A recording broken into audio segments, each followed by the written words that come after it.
Hi everyone, this is Alexandra Duncan, author of the YA science fiction novel Salvage and Sound for Writing in the Margins. Today I'm going to be geeking out about Cindy Pon. So I first ran into Cindy Pon's books while I was working as a young adult librarian. She writes these excellent young adult fantasies based in Chinese mythology. Her very first book was called Silver Phoenix.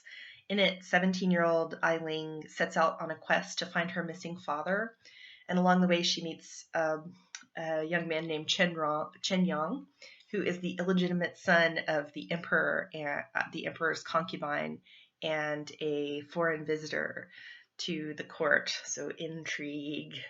Their paths and their individual quests end up being more intertwined than either of them expect. And so they end up traveling together across the kingdom of Xia and fighting the forces of evil that beset them along the way. There is also a follow-up to that book called Fury of the Phoenix. So I want to tell you a little bit about what I love about Cindy Pon's writing. There's obviously she's put a ton of research into this.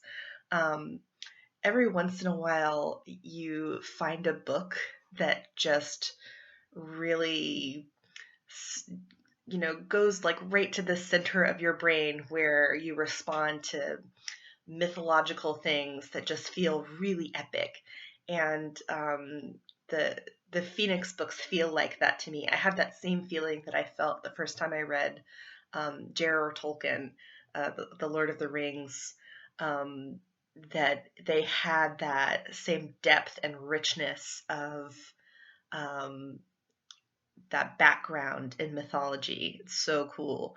There are also some really interesting things in there, some really interesting themes in there, like an exploration of what it means to be a woman in a male-dominated culture and struggling to balance, our modern feelings about gender equality with respect for traditions. There's also a really interesting exploration of privilege and what it means to be the other. So there's this male-dominated society, and Chen Yang is male, but he's dismissed and discriminated against because he doesn't look fully Xian. On the other hand, Eiling is fully Xian, but she's dismissed and discriminated against because she's a woman. So there's a lot of richness there, a lot of rich themes to explore along with the awesome adventure and demon fighting and stuff like that. Part of the reason that I wanted to talk about Cindy Pon today is because she has a new book coming out in September 8th, Serpentine by Cindy Pon. It's also set in the Kingdom of Xia, and it's the first in a duology, which is the same thing with Silver Phoenix and Fury of the Phoenix. They're both part of a duology and continue the same story. Some other cool things about Cindy Pon, she also creates this beautiful traditional Chinese brush art, which you can see on her website, www.cindypon.com.